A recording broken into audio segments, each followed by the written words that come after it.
Nagulat ang publiko sa kanyang revelasyon.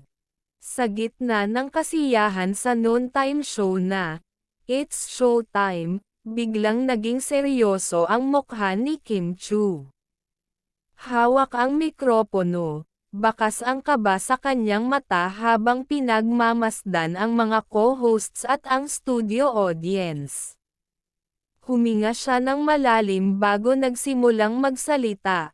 Tila pinag-iisipan pa kung paano niya sisimulan ang kanyang sasabihin. Mabilis na nagbago ang mood sa studio nang mapansin ng lahat ang kanyang seryosong tono. Ang dating tawanan at berwan ay napalitan ng tahimik na pag-aabang. Maging sina Vice Ganda at Ann Curtis, na laging handang magpatawa, ay napalitan ng tensyon ang kanilang mga mukha. Muling huminga ng malalim si Kim bago dahan-daang binitiwan ang kanyang mga salita. Gusto ko lang pong magpasalamat sa lahat ng sumusuporta sa akin, sa pamilya ko, sa mga kaibigan ko, at sa lahat ng mga taong nandito para sa akin. Pero ngayon, gusto ko rin pong ibahagi sa inyo ang isang napaka-importanteng bagay sa buhay ko. Napansin ng kanyang co-hosts ang nanginginig niyang tinig. Si Vice Ganda, na halatang nag-aalala, ay lumapit at tinanong, "Kimi, ano yan?" Kinakabahan ako. Ano yan?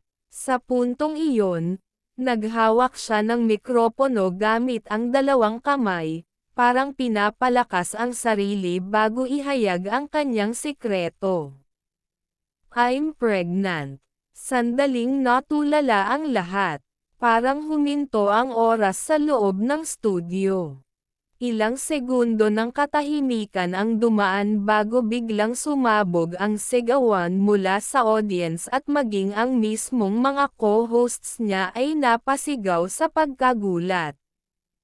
Hala! Kimi! Totoo ba to? Oh my gosh! Congratulations!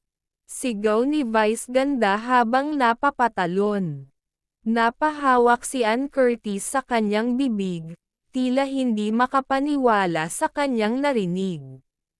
Si Vong Navarro naman ay napasabunot sa sarili at paulit-ulit na tinatanong kung totoo ba ang kanyang narinig. Napangiti si Kim Chu sa kanilang mga reaksyon, ngunit hindi rin niya napigil ang maging emosyonal. Napaluha siya habang ngumiti, at agad na lumapit ang kanyang mga kaibigan sa show upang yakapin siya. Ang tagal kong tinago to. Pero ngayon, gusto ko na pong ipahayag sa lahat kasi ito po ang isa sa pinakaimportanteng moment sa buhay ko. Dahil sa kanyang revelasyon, agad na naging usap-usapan ito sa social media.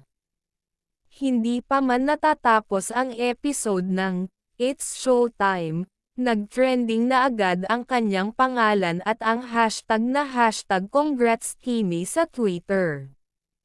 Maraming fans ang nagpaabot ng pagbati at suporta sa aktres, habang ang ilan naman ay nagsimulang magtanong kung sino ang ama ng kanyang magiging anak. Ngunit isang bagay ang napansin ng lahat.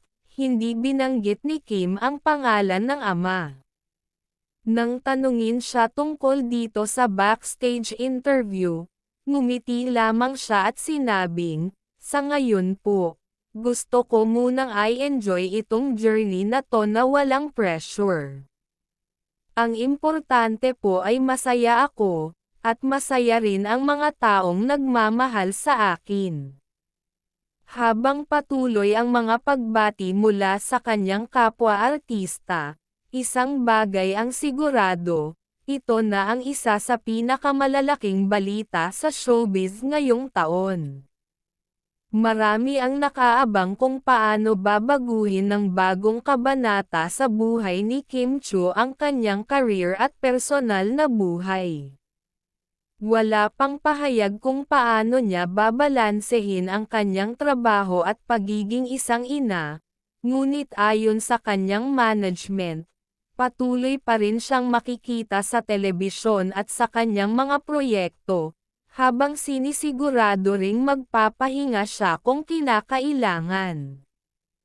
Ang buong bansa ay naghihintay sa susunod na kabanata ng kwentong ito. Matapos ang nakakagulat na pag-amin ni Kim Chiu sa It's Showtime, hindi pa rin humuhupa ang ingay ng balita.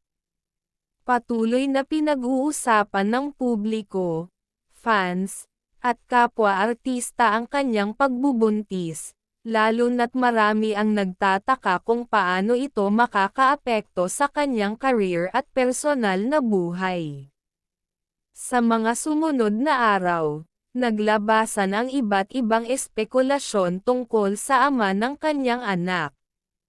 Bagamat hindi ito binanggit ni Kim sa kanyang revelasyon, marami ang nagtanong kung